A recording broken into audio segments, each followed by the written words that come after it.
Boa noite a todos, sejam todos bem-vindos a mais uma live da Casa Fraterna.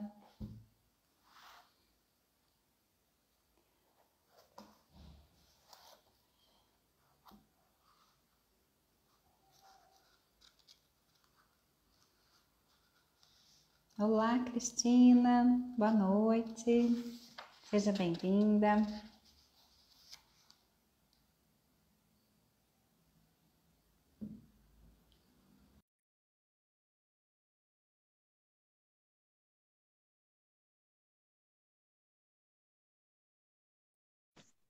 Boa noite, Samanta. Boa noite a todos. Olá, boa noite. Tudo bem com você? Tudo bem?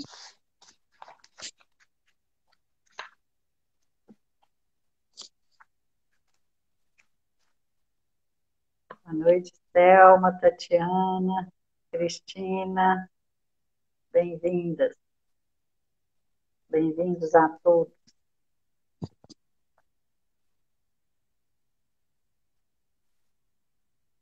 Pessoal que ainda não pegou a água, pode pegar. A gente vai esperar um pouquinho.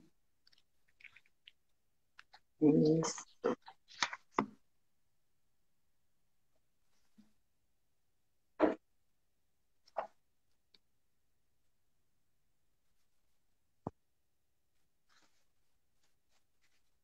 Boa noite, Tati. Boa noite, Roberta.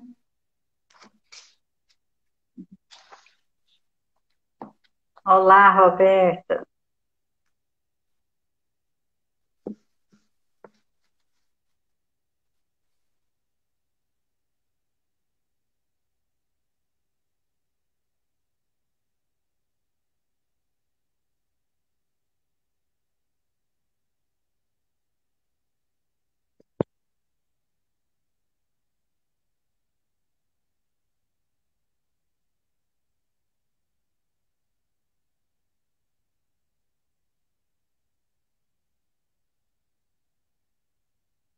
Oi, Nadir, boa noite.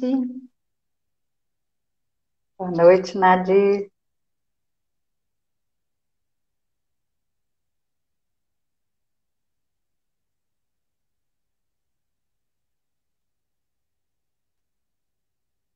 Vamos começar? Vamos.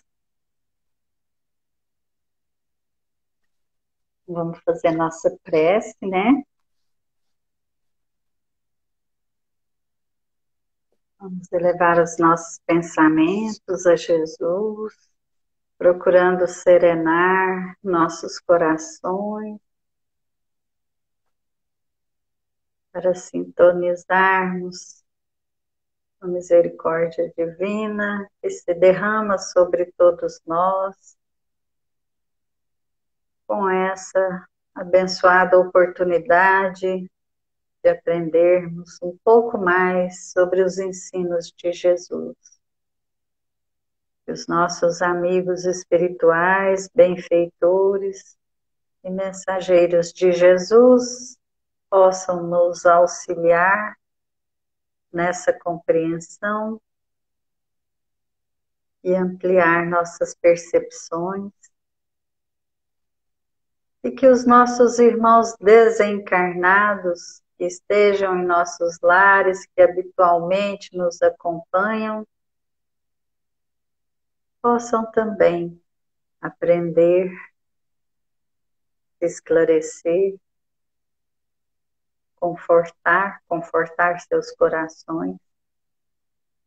Que Jesus abençoe nosso estudo, que assim seja. Então, hoje nós vamos ver a lição número 15 do livro Jesus no Lar, de Ney Luz, psicografado por Chico Xavier, né? Eu vou ler aqui. O título é O Ministro Sábio. Mateus discorria solene sobre a missão dos que dirigem a massa popular, especificando deveres dos administradores e dificuldades dos servos. A conversação avançava pela noite adentro, quando Jesus, notando que os aprendizes lhe esperavam a palavra amiga, narrou sorridente. Um reino existia em cuja intimidade apareceu um grande partido de adversários do soberano que o governava. Pouco a pouco, o espírito de rebeldia cresceu em certas famílias revoltadas, e há breves semanas, toda uma província em desespero se ergueu contra o monarca, entravando-lhe as ações. Naturalmente preocupado, o rei convidou um hábil juiz para os encargos de primeiro-ministro do país, desejoso de apagar a discórdia.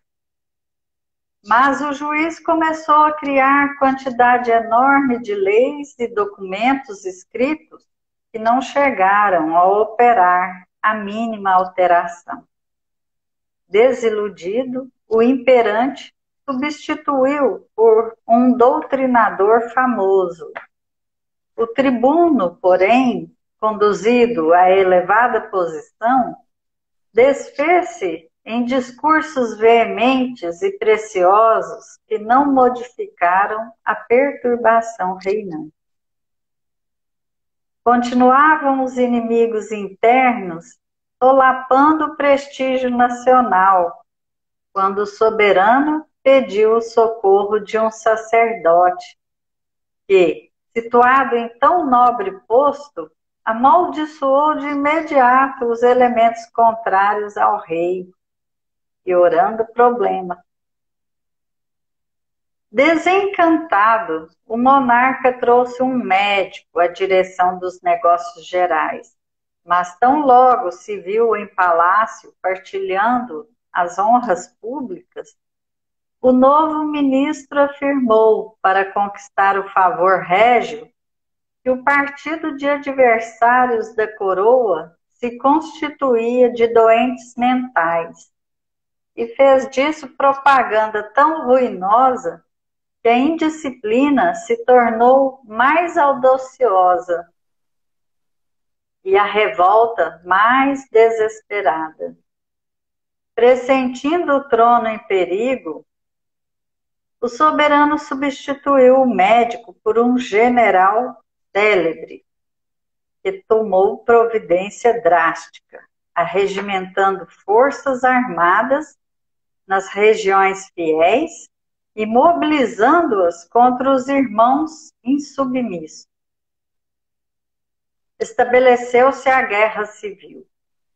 E quando a morte começou a ceifar vidas inúmeras, inclusive a do temido lidador militar que se convertera em primeiro-ministro do reino, o imperante, de alma confrangida, convidou um sábio a ocupar-se do posto então vazio.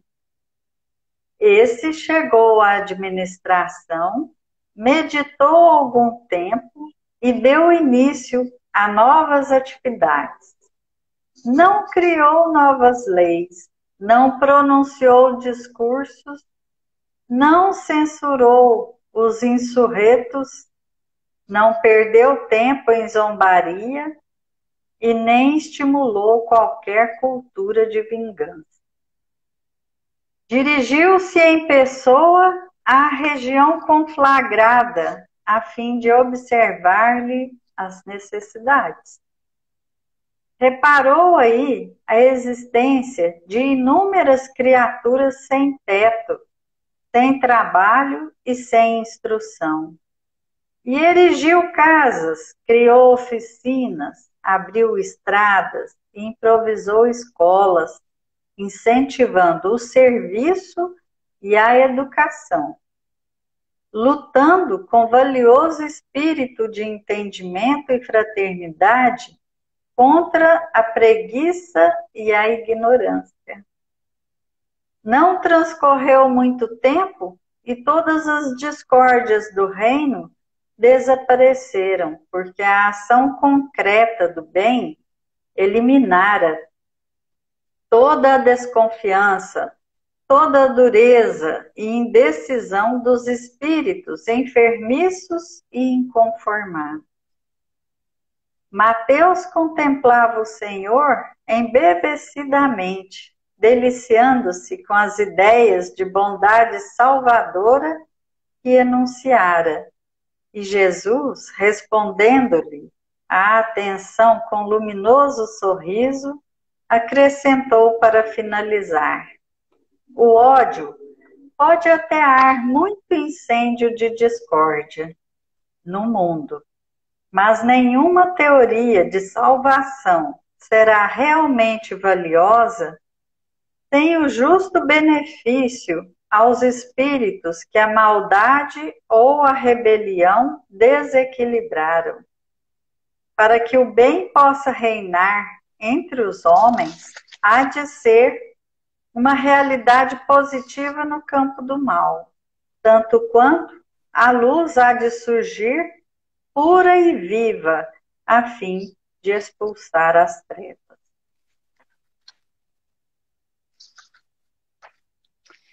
É, Jesus tinha realmente uma habilidade, tem, né? Uma habilidade muito interessante de nos trazer muitas reflexões preciosas com palavras que às vezes são tão simples, histórias tão simples, né? Nós vemos isso o tempo todo acontecendo ao nosso redor, né? De várias formas. Aqui ele citou o exemplo do reino, onde o seu soberano estava realmente sendo assim, confrontado, né? As pessoas não estavam satisfeitas com esse reinado, com a forma como ele estava liderando esse povo. E nós temos isso no nosso dia a dia, às vezes dentro do trabalho, nós temos isso na nossa família, né? Nós temos até mesmo, às vezes, num círculo de amigos ou possibilidades de amizade, né? Mas que quando a gente observa algumas reações, e elas às vezes são sutis, é claro que aqui no exemplo, né, foram reações assim mais abruptas, tanto das pessoas quanto as ações que o monarca foi tendo para combater, né, o que estava acontecendo, que estava incomodando ele, colocando ele em situação difícil. Mas nós vemos nas nossas relações interpessoais essas mesmas dificuldades, né? Que quando há uma ação em que a gente não se sente bem, não se sente confortável, muitos vão debater, né? Vão discutir com aquela pessoa de onde veio aquela ação.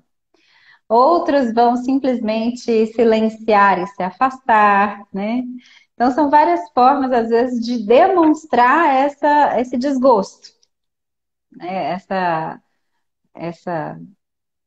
Talvez essa distância, né? De ideias, de ideais, ou de pensamentos iguais, né? Porque aqui, no caso, o monarca não sabia o que fazer, e aí, em seu desespero, foi convidando pessoas que ele achava que talvez tivessem um melhor manejo do que ele, né? Ele foi convidando pessoas para esse cargo de ministro, né?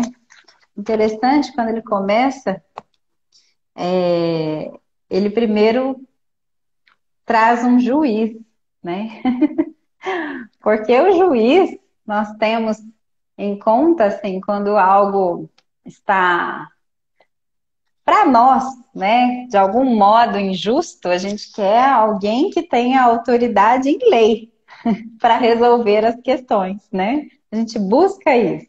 Quando a gente se percebe numa situação que para nós está injusta, e o rei aqui se colocou nesse lugar, né, de ele estar sendo injustiçado. Como assim? Tem pessoas rebelião, tá acontecendo rebeliões no meu reino, né, contra mim.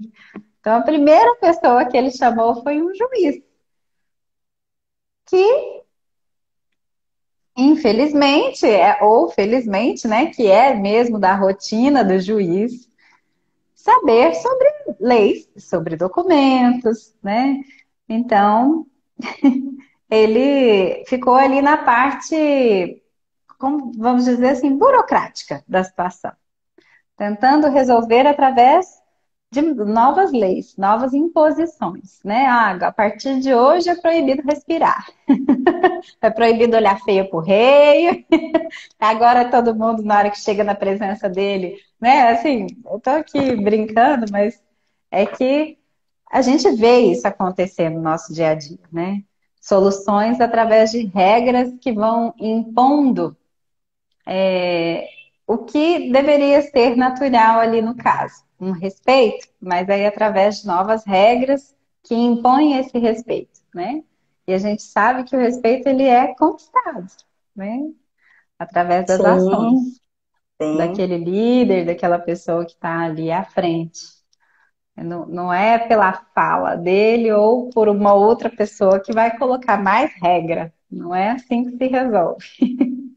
Depois ele substituiu por um doutrinador, que é uma pessoa que tem uma capacidade ali de, de uma oratória maior, né? Que sabe envolver as pessoas, de repente, com o intuito aí de mais uma vez, ao invés de buscar o que estava, né, um diálogo sincero com essas pessoas, buscando ali o conforto do próprio rei, né? Buscando alienar as pessoas. Porque o doutrinador, ele vai com o discurso bonito, muitas vezes ele vai angariar ali seguidores, né? Pessoas que vão acreditar no que ele está dizendo, mas a situação em si, os fatos, muitas vezes não vão mudar, né? Vai só, de repente, maquiar esses fatos. Ele fez ali o papel de advogado do soberano, né? É, Discursos exatamente. veementes e preciosos. É. Mas que não modificou em nada a perturbação, né? Porque aquilo não tinha verdade, não tinha essência, não era sólido. Então o povo falou: não, meu filho, não vai adiantar esse discurso aí, não. Depois, É, então, mais desesperado ainda, já que a lei não deu certo, né, do juiz, já que o doutrinador, aquele que tem facilidade ali de engambelar as oratória. pessoas, de manipular a massa também, não deu conta com seu discurso. Então ele foi lá no sacerdote, ele falou: não, agora vai dar tudo certo, porque pela fé do povo eu vou conseguir controlar, conter esse povo. E aí o sacerdote, né, amaldiçoou de imediato. E aí, claro, piorou todos os problemas. Desencantado, ele trouxe um médico. Bom, o médico vai tratar de questões práticas, né? Vai analisar as pessoas, trazendo uma solução ou, né, trazendo um esclarecimento do problema através de doenças, né? Que é o comum. Ah, tá tendo esse sintoma, ele vai analisar os sintomas e vai dar um veredito, um CID, um diagnóstico. Então ele foi ali e informou, né, para todo mundo que se tratava de doentes mentais. E por isso que eles estavam contra o rei. Imagina, o rei é maravilhoso. As pessoas são doentes mentais. Para tudo, vamos internar, camisa de força. camisa de força para todo mundo. O que, claro, houve uma revolta ainda maior, né? E aí, por fim, ele substituiu por um general Célebre, célebre, que, né? mais uma vez, ou sendo ainda pior que todos os outros, usou do seu conhecimento com agressividade, né? Causando inclusive uma guerra civil entre os povos, porque ele foi incitar os outros de abafar aqueles que estavam revoltosos, porque eles estavam errados, né? Os Até, revoltosos, os que estavam fora do padrão, não estavam seguindo o padrão de gado, aceitando tudo, então eles estavam errados, né? aí a gente pode também fazer algumas considerações no sentido, assim, por exemplo, lá no comecinho fala, né, do reino, onde apareceu um grande partido de adversários do soberano que o governava. Apareceu um grande Uhum. partido de adversários. Pouco a pouco, o espírito de rebeldia cresceu em certas famílias revoltadas. E em breve a província toda era só desespero, né? E se ergueu contra o monarca. Aí a gente fica pensando como que realmente é fácil, né, acender um estopim e aquilo virar um grande incêndio, uma grande calamidade, né? Porque É, nós somos espíritos ainda demasiadamente imperfeitos, né? Nós ainda trazemos a questão de pouco entendimento do ponto de vista espiritual, de evolução, né? Nós estamos ainda num planeta escola, estamos aprendendo tudo isso. Então, é fácil, mais fácil darmos vazão às nossas paixões, né, que trazemos, as nossas imperfeições, do que ir pelo lado contrário a isso, né? Então, aí a gente vê aqui, na medida que estava instalado um problema, então, né? uhum, Um sim, soberano, o povo e a revolta. E, ao que tudo indica, cada um do seu lado, achando que estava certo, né? Então, claro. as tentativas, os remédios possíveis. Aí a gente vê as habilidades de cada um, né? Ele chamou um juiz com determinadas habilidades, depois um doutrinador famoso, com também a sua particularidade, um sacerdote, um médico, depois um general célebre, cada um com as suas habilidades, né, específicas. E a gente vê que todos nós somos portadores de inúmeras habilidades, talento, né, uma diversidade. E é essa diversidade que acaba trazendo progresso. Porque se eu só sei uma coisa, eu não aprendo com outra, eu não me relaciono com o outro, eu vou demorar muito para progredir, né? Com certeza. Então, fazendo esse raciocínio, né? Quantas e quantas vezes nós guardamos nossos talentos? Não aprendemos a ampliar, dilatar os nossos saberes e, muito mais do que habilidades, a compartilhar estender essa habilidade para o ponto de vista espiritual, né? O que é que nós viemos fazer aqui? Evoluir, progredir, ampliar nossas percepções, aprender a fazer a leitura do mundo na perspectiva espiritual. Eu não estou falando de viver num mundo de fantasia e fora da realidade, não. Eu estou falando de, além de ler o Evangelho, além de ler, achar bonito, a gente colocar isso de forma prática no dia a dia.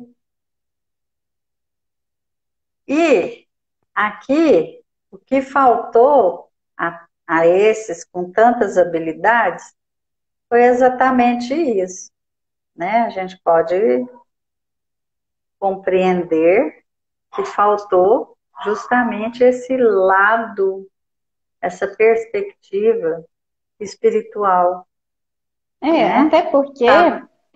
as habilidades de cada um são habilidades importantes, né? São coisas Sim, boas.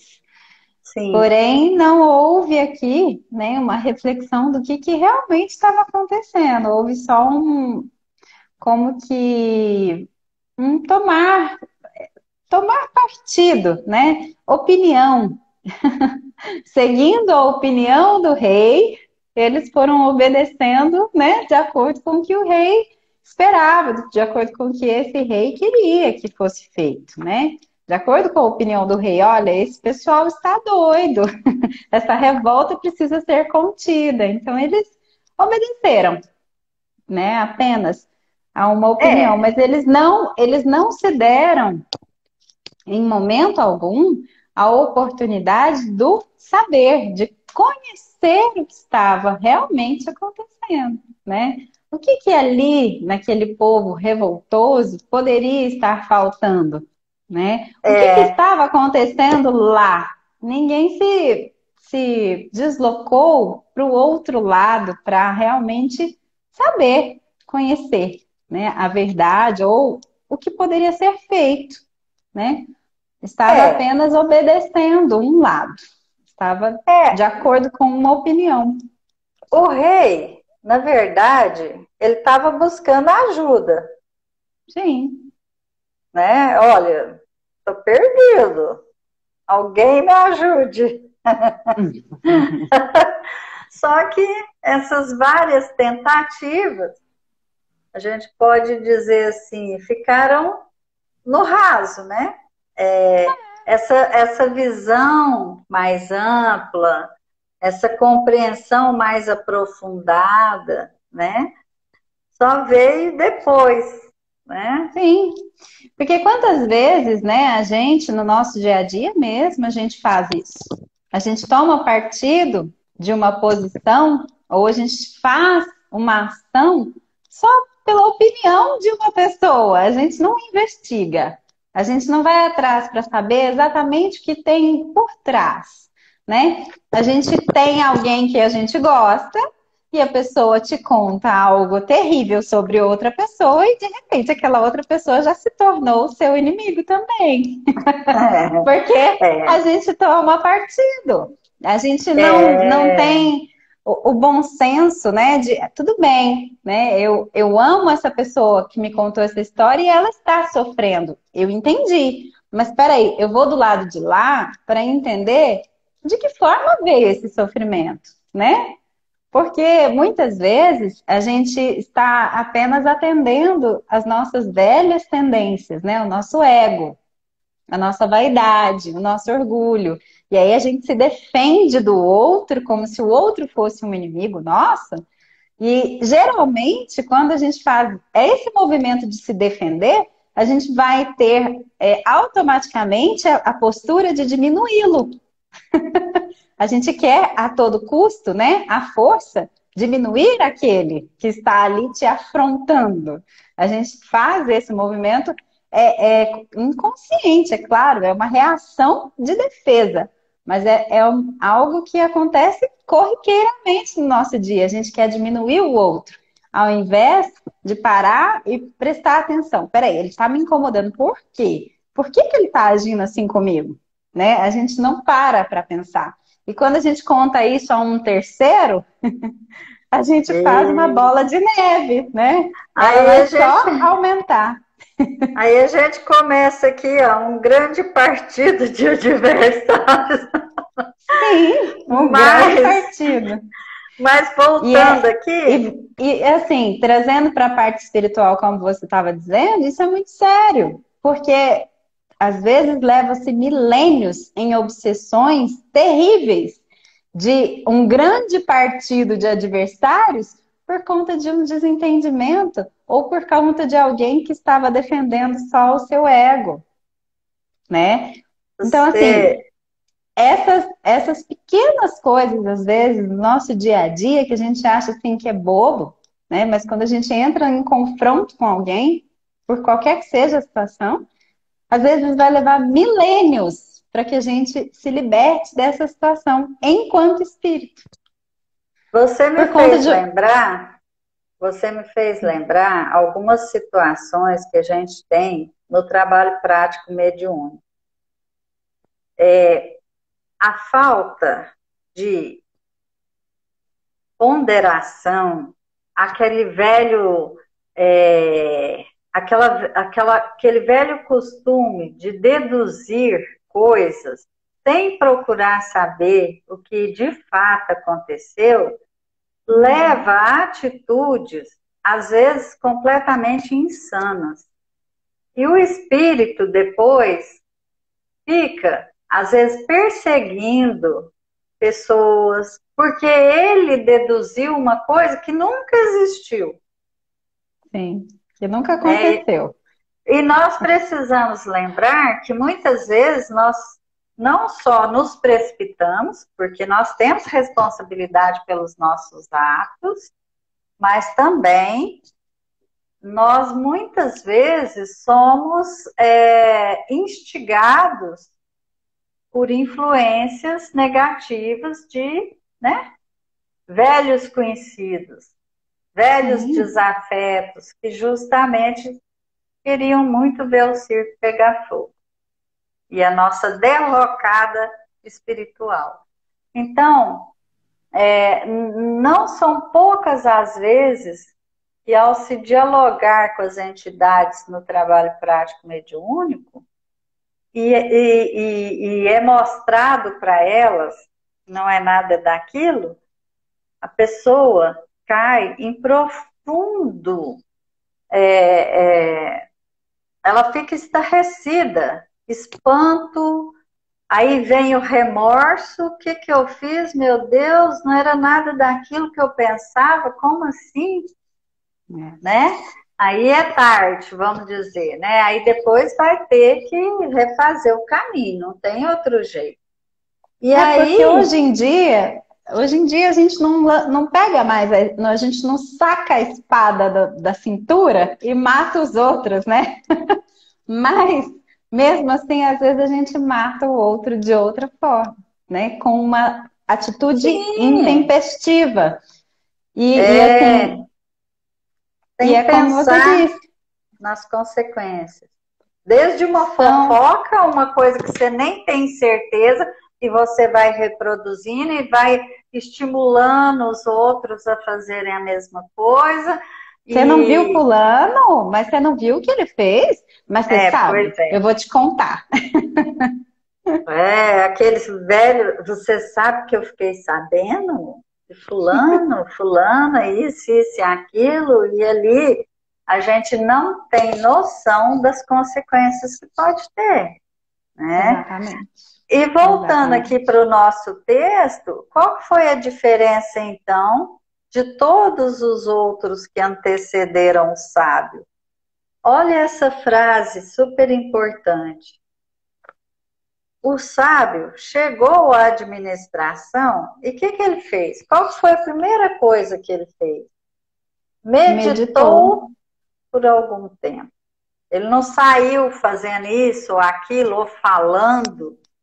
Ele meditou. E quantas coisas a gente poderia evitar Se a gente respirasse. Se a gente respirasse, meditasse algum tempo sobre, antes de falar, antes de fazer, né? Então, essa foi a grande diferença. Aí ele deu início a novas atividades. E de que maneira? Não criou novas leis, não pronunciou discursos, não censurou, não perdeu tempo em zombaria, porque tem aquela turma também, né, que fica na galera, né? E aí, é tudo tão nossa! engraçado, né? É tudo tão bom. Quando é E aqui, na vida do outro, né? Quando é na dificuldade do outro, quando é na dor do outro, no coração do outro, é tudo ótimo. Mas quando é no meu, eu quero com urgência resolver, né? Eu é, exijo, eu exijo resolução, eu exijo ser atendido, eu exijo que o outro me veja, eu esperneio, eu dou chilique, né? Aí, assim, são várias formas de exigências, mas todas, porque no outro é ótimo, a gente dá risada mesmo, mas para mim não pode. é. E o mais importante de tudo aqui, ó, o sábio nem estimulou qualquer cultura de vingança, não estimulou qualquer cultura de vingança, né? Porque, veja bem, a situação drástica já estava instalada, já havia uma revolta, já havia desespero, muita Já havia gente já guerra. tinha guerra, muita gente já havia perdido a vida ali naquele confronto, né? E aí ele foi fazer o que você comentou, né? Foi, e eu achei interessante aqui. Dirigiu-se em pessoa à região conflagrada. Em pessoa. Ele não mandou emissário, porque ele era o primeiro-ministro, né? Cargo super Uhum. importante e tal. Mas ele não mandou ninguém, não mandou nenhum ajudante, emissário, subalterno. Ele foi, né? Depois de meditar algum tempo. Isso é importante, né? Não foi no E calor do momento, porque naquele desespero, naquele caos que já estava instalado, acredito que ele recebeu informações de todos os lados, de todos os tipos, né? né? Não falta geralmente quem venha dar notícias, né? Então, ele foi pessoalmente observar as necessidades desse povo. Mas, né? Por que essa revolta? Por que esse desespero? Né? E aí, ele reparou a existência de inúmeras criaturas sem teto, sem trabalho e sem instrução. Porque a gente, às vezes, não repara, né? A situação do outro, não repara, passa Claro, despercebido. claro que não, não é interessante, né? O que que eu vou dizer pro meu ego? Ó, ego, orgulho ferido. Se cure sozinho aí, preste atenção. O que que eu vou dizer pro meu ego?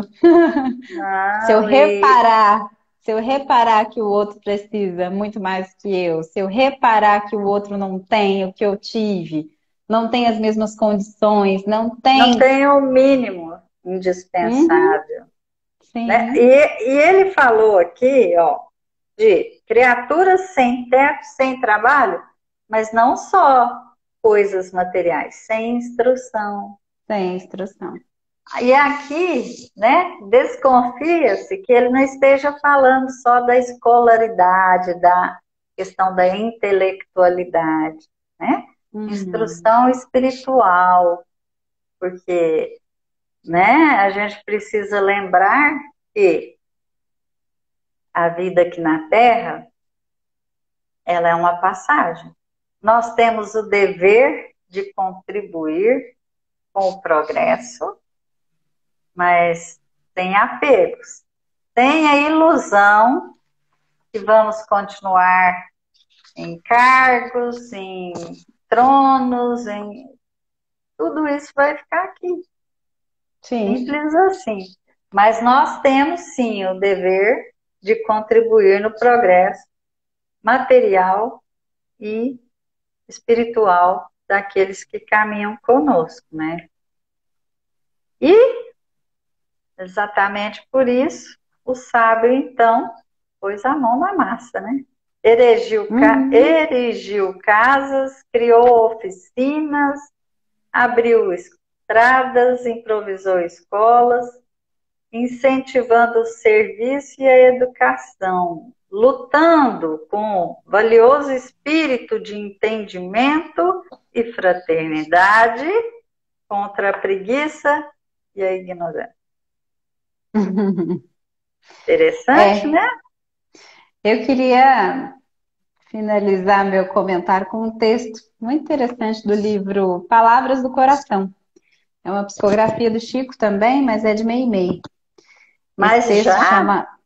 Sim, estamos na hora já. A gente fala muito, mãe.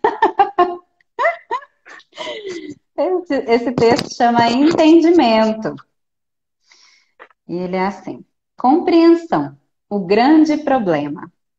Abre as portas do espírito, à luz do amor, para que o amor te auxilie a entender a linguagem da vida.